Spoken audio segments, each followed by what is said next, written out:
On this podcast, you'll find interviews with high-performing, successful individuals in life sciences. On a weekly basis, we cover their proven methods, principles, strategies, and mindsets to implement new technologies that scale to meet the needs of people in our world.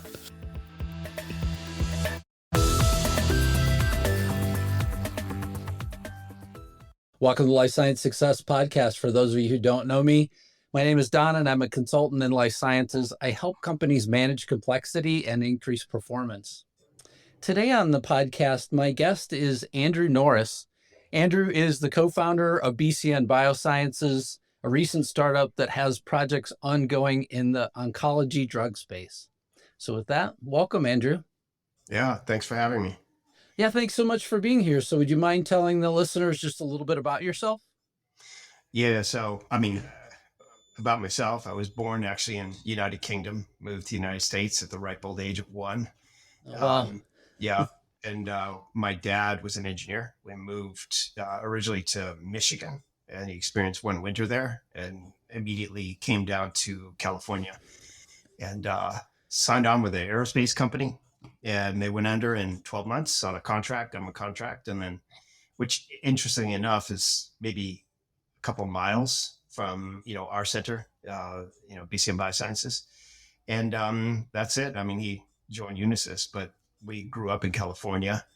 I just, about my educational background, got a BS in biochemistry, a minor in biotechnology, and then did a PhD at UCLA between molecular and medical pharmacology and chemistry, UCLA chemistry.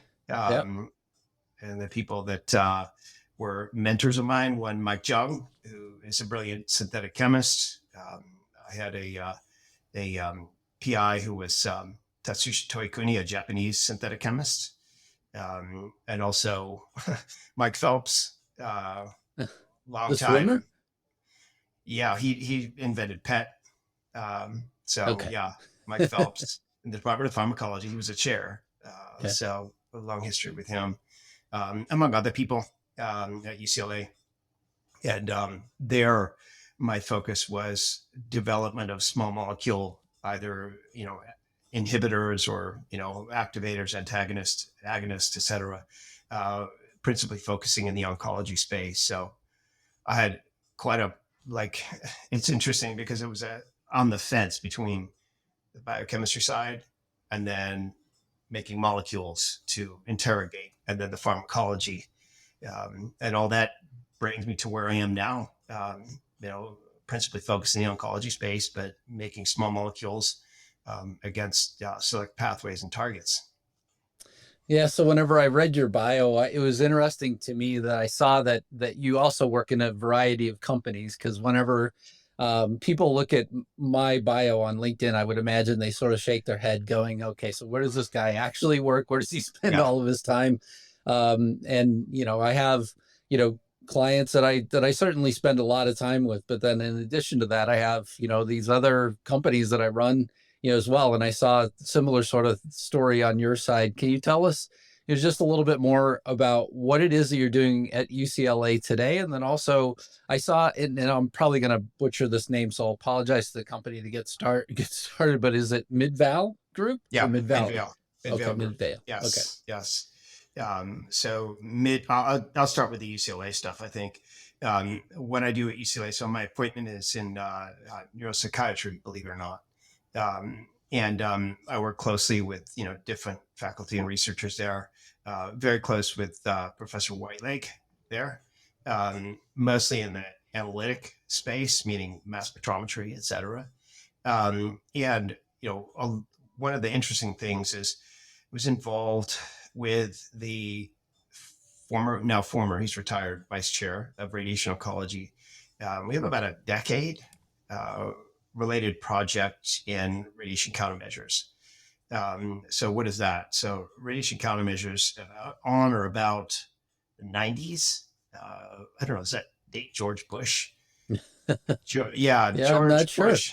He did this act called the BioShield Act, and that act was meant to, which is interesting because now it's probably a more sexy topic than it was back then, to develop countermeasures and form an institution called BARDA, the Oh, Biomedical sure. Advanced Yep. Research and Development Authority, which in the pandemic was inherently useful. BARDA basically acts like a government venture wing. So they basically go in and fund areas of immediate public safety concern. And also, Dr. Fauci, NIAID, also had their hands in this whole pot of, both focus and money. And our area, so, the vice chair is William McBride of Radiation Oncology, UCLA, basically to develop radiation countermeasures against nuclear threat. So at the time, there was really nothing that worked. One compound that the Army, I think it was, had developed through a giant campaign, which was toxic. The toxicity was level was below its efficacy level. So, needless to say, that doesn't work well. Right. Yeah. But it was the only thing that actually existed. And so, we developed, there's like quite a few tens of millions of funding to undergo multi-focused phenotypic screening discovery. So we screened over 85,000 compounds, came down to about 10 real hits, and then followed on with 2 classes of drugs. And so, later on, being, someone who focused on oncology, and certainly, after 10 years, knew a little bit about radiation oncology, we out-licensed those assets, 2 classes of drugs from UCLA. And, we discovered their use in oncology, which is quite exciting. But that kind of covers my UCLA, and, still we're back and forth all the time. I got an office there, office in Pasadena, and this has become kind of a dominating part of both the BCN program where I'm at, and then also, what we're working at UCLA as well. Very interesting. Yeah. Yep. And then Midvale Group? Yeah. So this gets back to, so one of my mentors when I first went to UCLA was faculty in Anderson School of Business, Alan Carshford. I got the contagion for entrepreneurship from him. He's still a very close friend, lives in Texas. And, basically, we came in with an idea, did a whole venture pitch, et cetera. And of course that fell apart. It was a thing with Dennis Lehman, who's gone on to do really successful things now. But bottom line is I met an individual there who now is one of my co-founders for BCN Biosciences, Sudeep Chakraborty. He likes to, use the name Deep for short. But, we formed Midvale both to do consulting, but also it's the entity that started BCN Biosciences. Oh, okay. And funded some of its initial operations. So it's more of a side vehicle to both advise other small biotech companies in the entrepreneurial phase. We've become a bit of an expert after a decade in this. And then, like I said, part of the founding. So it kind of activity there goes up and down over the years. Yeah. Very interesting. And then what stage is BCN currently in? The BCN is a preclinical phase. Okay. So we're now pivoting these assets, which are effective in nuclear countermeasures. So we can give them to animal models, just common rodents, before they, receive super lethal levels of radiation or afterwards, up to 24 hours afterwards. And those that receive the drug live, all their hair turns gray, but they live a fairly normal lifestyle other than gray hair. And the controls who do not receive the drug, all of them die. So, but doing phenotypic screening, we didn't really know what the target was. So a lot of the preceding work, and then, the other thing too, is that they don't protect tumor tissue. So as I said, there are 2 classes of drugs. We call one 0 series, the other one 500 series. The 0 series is very potent inhibition of the RAS pathway. through a process called P10. It's a protein restoration. And so so RAS is a very common mutation in cancer. And all RAS mutations have basically an Achilles heel, which is they suppress this P10 expression. It's involved in preventing the cells from dying. Cells usually are pretty smart. Once they sense that something dysfunctional, they'll go ahead and off themselves, go ahead and commit apoptosis. It's a way that the body protects itself. And, the RAS mutation has to shut that down in order to, immortalize. Mm-hmm. And then it will continue to acquire further mutations because rapid replication of its DNA, it gets sloppier as it goes faster. I'm being very basic, but it'll acquire other mutations to, further immortalize the cell. So it's called a driver mutation. And what we do is we target P10 to its restoration. It's being suppressed by a particular transcription factor. So that is important. Why it's important now is there are two drugs that have been launched for a specific mutation. We refer to the amino acid sequence as G12C. So Amgen launched one, and a company, Mirati, launched one.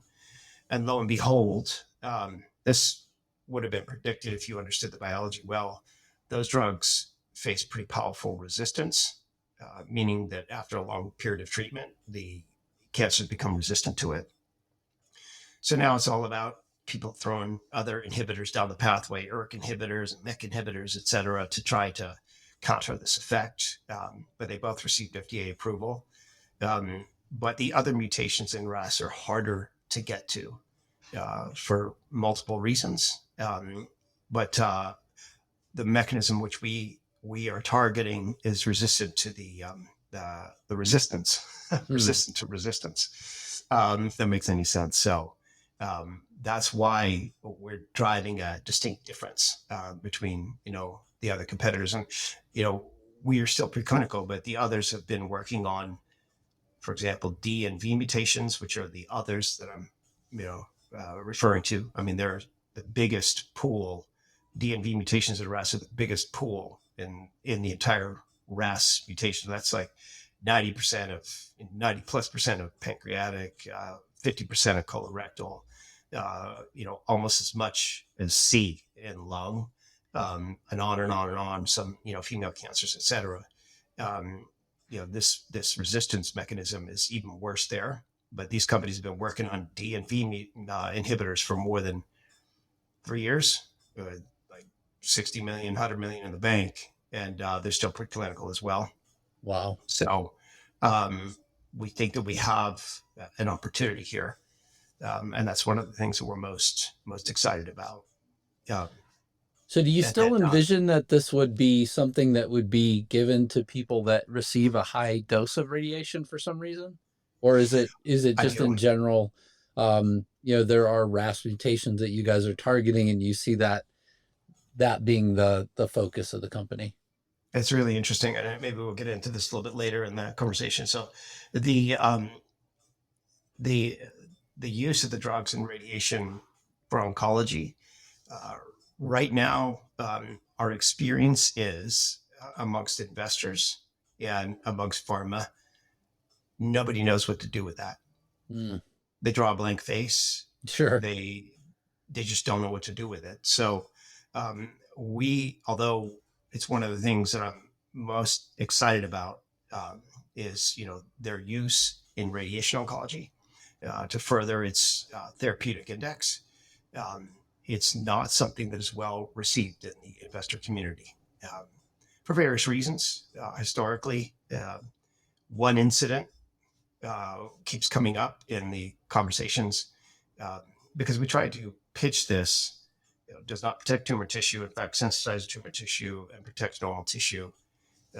As you get into things like pelvic radiation, for everything from prostate to other abdominal cancers, et cetera. The only difference between Crohn's disease and these patients is that we know we're giving it to them.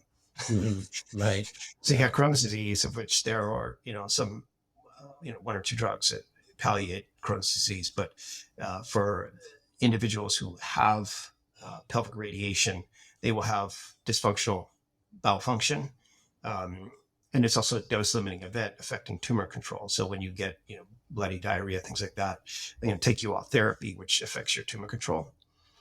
Amgen developed a drug called Capivance a long time ago. And it's a growth factor, which growth factors can be very dangerous. You have to be very careful about their behavior on tumors as well, because tumors love to, harness the power of growth factors. And, bottom line is that as a researcher in, I don't know, Scandinavia somewhere, they figured out that, Capivance had, induced the growth of several tumor cell lines. So the FDA quickly, put some mandates on Amgen. Amgen shut down the program, divested the drug, got rid of it. And, since then, every VC is scared to death to even go that route. But for us, we're not even related to that biology or anything.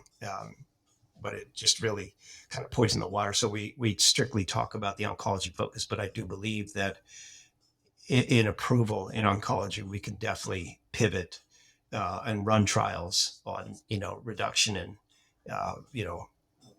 we call it barrier function, damage to barrier function, and or this, what do they call it? What they call it, radiation bowel syndrome. And the same with chemo too. We've shown that it has the same effect with chemo, and there's a mechanism behind that, why that is. So it's actually quite basic. Very interesting. I mean, it's yeah. I mean, I've worked previously for GE Healthcare, and they had, different devices like PET devices and things like that for, radiation treatments and things, and then you kind of, fast forward to now and look at all of the different drugs that are coming, as well as all the ones that are, currently working. It would be, amazing, I'm sure, for those patients to have an option, right? Because I mean, so many, I even have family members, right, where they've said, look, in your lifetime, you've reached your lifetime amount of radiation. You essentially can't come back. There may be other treatment options for you, but they start to get more and more limited as you go along. And, so I just, look at the idea of, having drug possibilities that, can support these patients as well.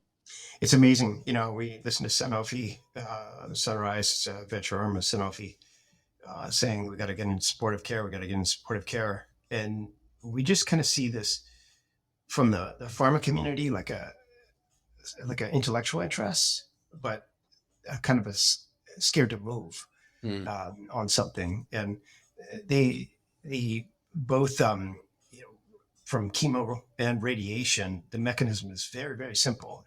Radiation and cytotoxic chemo work by targeting rapidly dividing cells.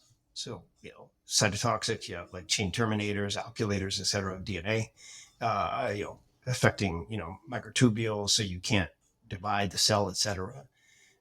But and radiation, same, cells are dividing more sensitive. Hence, Roy Coates, Dr. McBride's mentor at UCLA, developed this whole technique of fractionated radiation based on that whole hypothesis, right? And the thing is that,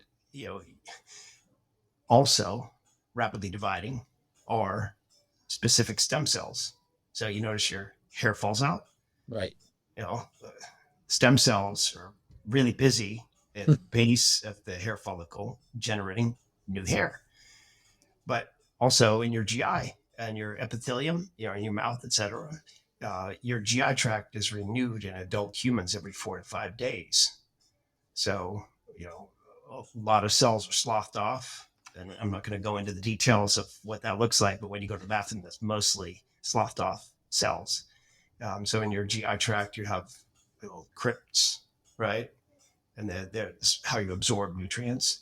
The base of the crypt are LGR5 positive stem cells. Well, guess what? They differentiate into all cells lining the GI tract every 4 to 5 days. So they get deleted. Yeah. and it affects barrier function, everything, bleeding, etc. Same with chemo. So with the drug, they're preserved, and you can tolerate more radiation, more chemotherapy. Without it, it's a tumor control issue because you have to stop therapy, produce breaks in therapy, reduce the therapy, and all that leads to less benefit for the patient. So, but nobody's interested in that. Right. Yeah. So, Well, I mean, I've even talked to other leaders that are doing things like, creating devices for, the neuropathy that occurs and things like that. And I mean, similar sort of story, right? Nobody really wants to kind of undergo a lot of these things that seem like peripheral things to saving a life. But at the same time, it's like, well, the quality of life can go down significantly with some of these things as yeah, well. Yeah. yeah. So, So, what are some of the biggest challenges that you're facing at BCN? I think right now the biggest challenge is funding. We have great programs that I think we've discovered a new pathway in RAS biology. We're in the process of publishing that, but also right now we're undergoing this pivot. So we have received millions of dollars of government funding, but at the same token, it's like we're now pivoting for the oncology portion towards venture funding, and that's it. I mean, shaping the story, uh, you know, getting the key measures that they would be interested in. Which for government, there's one interest, and for non-government, there's totally Right. different interest and different focus. So we've spent a couple of years pushing hard on that, but it's fascinating because one of the things that emerge, of course, after I don't know 2001, 2002. So 2001, 2002, if we had the data we had now, we'd be funded. We'd be sitting on a pile of cash, I believe. But you know, after that, it became this kind of button down in the venture community, holding on to their funds because for example, if you put I don't know 100 million into a company, it's valued at 50 now. So Right. they all got up and started laughing, but they're just holding on to their purses. Sure. This current banking situation doesn't help either. Yeah. Everybody kind of got scared that the money that they, have in banks, especially the smaller biotech companies that are VC funded, that may be gone as well. So, but regardless, it's a very interesting climate right now. So we're doing what we can to, keep going with the science. We're constantly speaking to the venture community about our new developments and what we're doing. And we're just hopefully by the end of the year that there'll be some traction as they start to, that's the kind of forecast. End of 2023, early 2024, things should turn around. But who knows? Maybe this SPV thing is a good thing, because it'll stop the Fed from raising rates, and then maybe the economy will start to shift in a more optimistic look because they're not going to raise rates. I don't know, but that's our biggest challenge right now. The science is good. The people are good. I think the opportunity is huge. But yeah, Yeah. It's, not uncommon for early phase biotech to say money is a challenge. yeah. I think since last week, late last week, I've almost had nonstop conversations. Every call that I'm on, people are asking me about, funding and what do I think funding is going to be like and things like that. I said, look, I don't have really any good indicators right now other than everything was slow before SVB happened. Now that it's happened, everything more or less stopped, and that we're kind of waiting for that next inflection point, showing that okay, more or less everybody's picking stuff back up again. But I mean, I know that there isn't one company that I talked to that said that they've truly stopped their efforts in terms of trying to reach out, right? So all of those efforts are still going on. It's just a matter of look, I think most people are getting either a hard no or a, sort of a, we'll see what happens in the future as most of their follow-up. So it's kind of unfortunate given the fact that, you have to pay the bills at some point for the science that you have to generate the data. So yeah. Exactly. And in our experience too, during the pandemic, people got really good at writing grants. So we're really good. I mean, I don't know, in the past like 7 or 8 years, we pulled in 14 mil in grant money. And so plus, but, you know, lately it's very challenging because I think everybody and their brother is taking that route when the venture community ran dry. Entrepreneurs are getting busy submitting. So it's definitely a survival time, but, you know, and some venture sees it good. They like, you know, the stuff that, shouldn't be funded because that was the kind of complaint. I just went to a meeting in San Diego, some of the biggest venture firms there, Fraser and, Venrock and, you know, all those. And, you know, so they see some of that as good, you know, giving it kind of narrower focus, complaining that things in 2021 should not have been funded. But at the same token, we also notice there's always kind of the turnaround circle jerk where there's extreme focus of the venture community where they kind of invest in what everybody else is investing in. And so they tend to, because they cross collateralize things and cross invest, et cetera. But it kind of reinforces a single story, you know? So it's like, we're doing only cell therapy now. You know, we don't do small molecules anymore, or, you know, antibody conjugates, ADCs, whatever. But yeah, so it produces these trends, which I don't know that are helpful for innovation because then it kind of gets into the same pitfalls that you see with like grant writing, you know, where something it's been well established that in grant writing, you don't want to be an innovator. You need to be just a little bit of spin off of what has already been done. Just hide your innovation, because if you flat out say you're going to do it, you're going to get too many questions and people just throw up their hands. They don't want to fund you. Wow. So where do you see the biggest opportunities at BCN? I think the biggest opportunity, I mean, I honestly, so the supportive care angle, I think, is probably the biggest opportunity, but again, we're not talking about that. I'll go into that in a second, but for the biggest opportunity, I think is this, you know, RAS approach. Main reason is because there is kind of an inbuilt resistance in the pathway. And large pharma right now is throwing a lot of money on what they call selective RAS inhibitors. So RAS is like a ball, right? It's very smooth. In one mutation, the C mutation, there's a pocket. And a guy, Kevon Shokat, I think it's UCSF, figured out that he can make what they call allosteric inhibitors, which means that it's like a Pac-Man. You bind the back of the jaw and it can't close its mouth anymore, versus, you know, jam in the mouth. And so, you know, that kind of technology was licensed to Amgen. Amgen developed sotorasib on that. The market name is Lumakras, where it binds into that pocket small molecule drug and alkylates as cysteine and, you know, basically shuts down the activity of the enzyme. Another company, Mirati, was right on the heels. Very similar principle, binding to that pocket, et cetera. But two problems emerged after they got clinical approval: the resistance situation to the drugs, and then the DNV situation, the mutations in DNV RAS. They don't have that pocket. It's not a deep pocket. They don't have cysteine in there, but there's still like this big attempt to use the same model.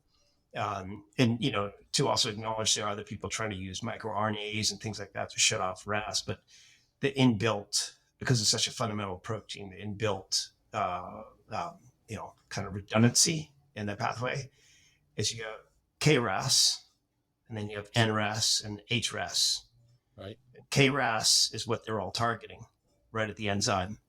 But when you target it, the pathway starts to move to use N and H to go back down that RAS-RAF-MECR, same pathway, activated again, all to suppressing that PTEN, which then immortalizes the cells, et cetera, et cetera. So I think for us, that is the biggest opportunity that we have to, you know, validate all the stuff that we've done, and get that out there and get it funded, because I can think it'd help a lot of people. You know, that just straight up. But then if you go to the supportive care case, the drugs do that. The ones that inhibits RAS, we have a 500 series class of drugs that also don't have this RAS effect. They don't have really an anti-cancer effect, but they also don't protect tumors. We tried it in more than 70 cancer models, no protection of tumors, but it protects normal tissue. And I think it's a big deal because everything from pediatric radiation oncology, you have, different treatment. They don't give the same treatment. They use very pencil beam SBRT for adults, for brain tumors, et cetera. Children, they give cranial radiation. So it's a different technique. So I've spoken to some of the lead radiation oncologists who want access to this drug. Their thing is they love their career, but what they know is they're curing cancer and they're really good at it.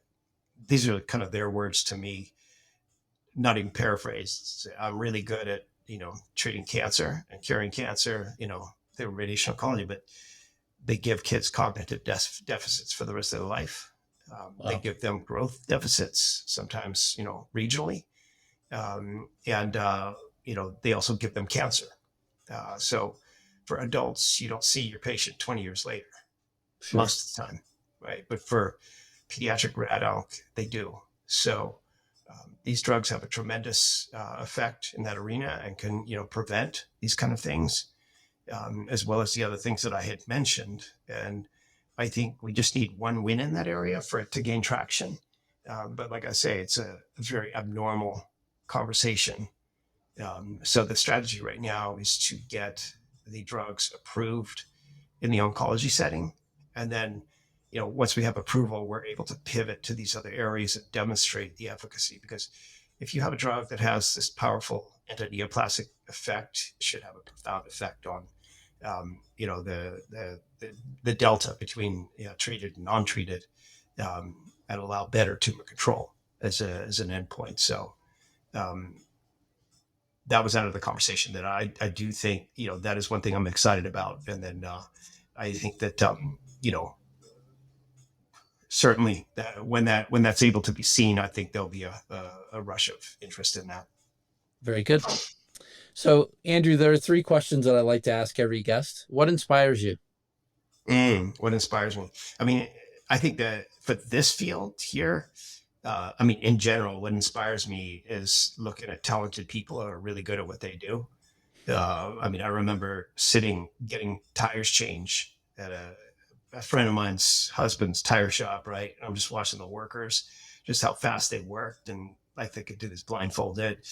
And I was like, it's inspiring. I don't care how educated you are, what field it is. If you're extremely good at what you do, that inspires me. But in our field, what definitely inspires me is being able to, you might expect me to say, I'll provide something to patients so they can live longer and things like that. And yes, but what inspires me more is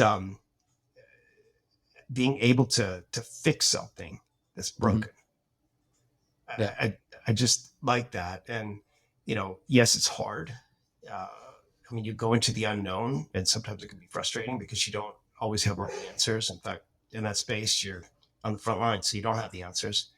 But to go out and, do the work necessary, pivot, think about it, go back at it, and to actually see something shift, that is inspiring to me. Yeah, I agree with you. I think to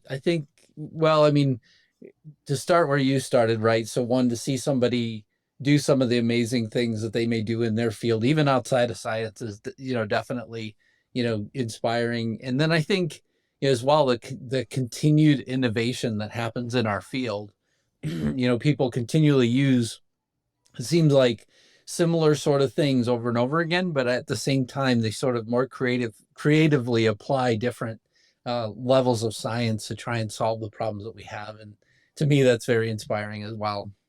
I'll just follow on that too, because, some of, what inspires people. So I grew up in a British family. We all love things like Formula One. And in fact, what I didn't tell you was at high school, I raced motorcycles for 4.5 years. Oh, wow.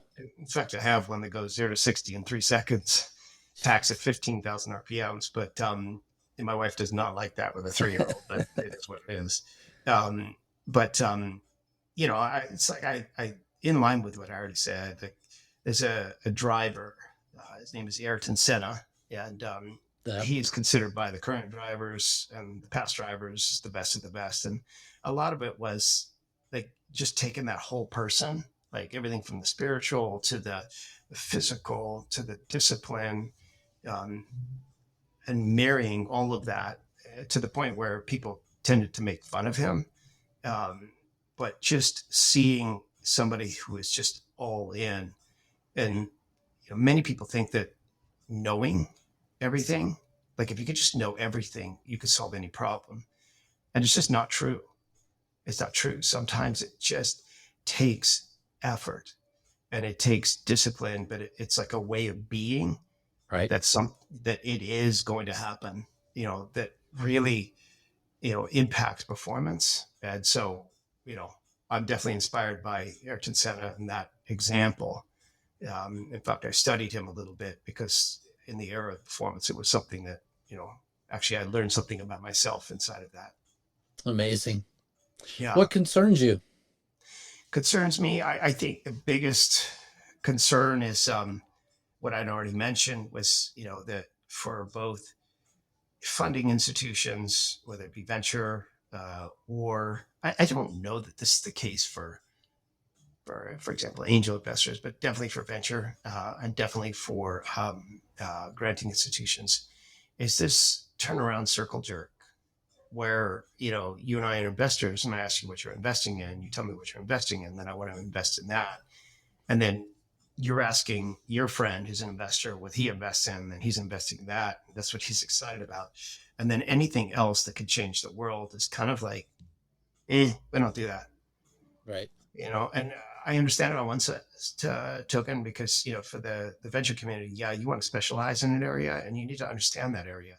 And so all this flip-flop of all this stuff going on. But at the same token, it really, like for the example I just gave you, the supportive care, it's like, this is a global problem, like a real global problem. Like we give people irritable bowel syndrome for the rest of their freaking life. And why? We don't have to. And someone comes out and said, I have a drug. Here's the mechanism. Here's how it works. No interest, nothing, just dead. And so, that I think is the biggest concern that I have. And I don't really have an answer how to shift it. I understand why they do it. But I also think that, have some chutzpah, try to at least understand the impact of something. And we didn't really see that with that particular topic, so that definitely concerns me. The funding stuff, as far as the economy and all that, but every 10 years we have a correction. If you look back to the 80s savings and loan crisis, the dot-com bubble, the 2007-8, whatever, real estate blow up, the pandemic, it's always like, for whatever reason, we have corrections. I have no doubt we'll come out of this. So that doesn't, concern me as much, but it's just the habits. And I guess it is a human thing, but, the funding stuff, like turnaround circle jerk, is like the biggest thing that concerns me. Yeah. And I hear that fairly consistently with companies that I know are supporting drugs as well. I mean, they just, on the devices side, people, I think, can get it a little easier. And then whenever you get into diagnostics, again, you're starting to talk about chemistry and how things react and stuff, and people just get lost somewhat in the science. And so telling that story in a very basic way for people that probably aren't close enough to the science, to make that decision. We've seen that same whiplash and with other companies that I've interacted with. And I've also seen where a venture capital firm will completely bypass the science for the story. And yes. I mean, there's a part of this, guys, that, you've got to understand, the science. And if you can't understand it personally, go hire somebody that does. Go hire, somebody that can dig into the details and understand exactly what it is, what are the benefits of this, and what is the downside, because there's always a downside. And Yeah. what is the sort of the reasoning that the company that you're talking to chose this pathway? Because I mean, again, I mean, whether it's diagnostics or it's, treatments, I look at it as, you're trying to thread a needle, a very tight needle. And, with that, there's ups and downs with all of it. And I would hope that, as we continue forward, more and more companies get smarter about the science as well. And especially the ones that are, in our space. Yeah. It's funny you say the story, because I remember speaking to one venture capitalist, and he says, we have to be careful. I'm like, why? He says, because, there are people that are really, really good at telling a story. They know exactly what we want to hear. They got Yep. the perfect presentation, the perfect story, perfect everything. And, but yeah, they're not producers. And it's, many times it's the guys that are nerds. They have bad story writing skills, and that's where the real value is, but you have to tease it out and work for it. So, um, it's harder there. So, Yeah. and certainly people that do science tend not to be the best storytellers at all. They're just into data, something Right. that it's not easy to explain. Absolutely. Thank you for sharing that. And then what excites you? Excites me. I mean, I definitely I had an experience the other day. So, there's certain things that, our people do, right? In labs, et cetera. But then there are other things that I feel like I need to do myself, right? So a lot of times if we're testing a drug and there's formulations that need to be done to make sure, because get a really good drug, and if it's not formulated properly, it just doesn't work. And, it's not just that you're wasting animals. It's that when something doesn't work for the first time, it's not like people go, oh, well, you should try something different. A lot of times people with, a stake in the business, they're like, it doesn't work, and they just, that's it. You're done. Just wrap it up, kill it. Right. And so it can be very dangerous. So I tend to get my hands involved in that. And we had one program that had a lot of problems with both the synthesis and the drug, et cetera, and the formulations, the whole thing. And, what excited me was I was able to think about the problem, concept a new drug, source of reagents, and I went in and I freaking did it myself, and I nailed Amazing. it. And I was like so excited, to see like this. I hadn't done synthesis in like 20 years, right? So I'm like looking at the single TLC spot of a product, I'm like, right? And the chemist give me the NMR, say, that's it. I'm like, oh my God. It wasn't a complicated synthesis, but we have, I think, 8 or 9 years of problems with the drug, with the preclinical academic version of it, and several restarts and alternate. But those were all learning steps, and that's how it rose at the new molecule. So those kind of things is kind of in line with what I was sharing before, is that if there's a problem, I love to fix problems. I don't know. It's just something that turns me on, So Yeah, I thought you were going to say going fast. Driving fast was that too. on your lists. Yeah. Well, That too. Yeah. No, I definitely like going fast, but I have to be careful. yeah. That's one thing. If you notice people that have raced, they definitely behave different on the road than people that have not. People that have not. And it's one of the things that I often warn people about. There's an as lived experience, and then there's a head knowledge experience. And the head knowledge experience, people can be dangerous because they really believe in themselves, and they think that they can, do things that maybe they can't. But yeah. But anyway, yeah, going fast does excite me, but in Very, certain contexts. very good. Well, And yes, when Andrew, I get on the freeway, sometimes I will lean it at 45, 50-degree angle. in California, that would be a little challenging at times, I'm sure. Yeah, Yeah. exactly. Well, Andrew Norris, thank you so much for being here. Thank you so much for being on the Life Science Success Podcast with me and sharing your story about BCN and your career and everything that you have going on. So thanks so much. Thank you very much, and thank you for having me. You're welcome.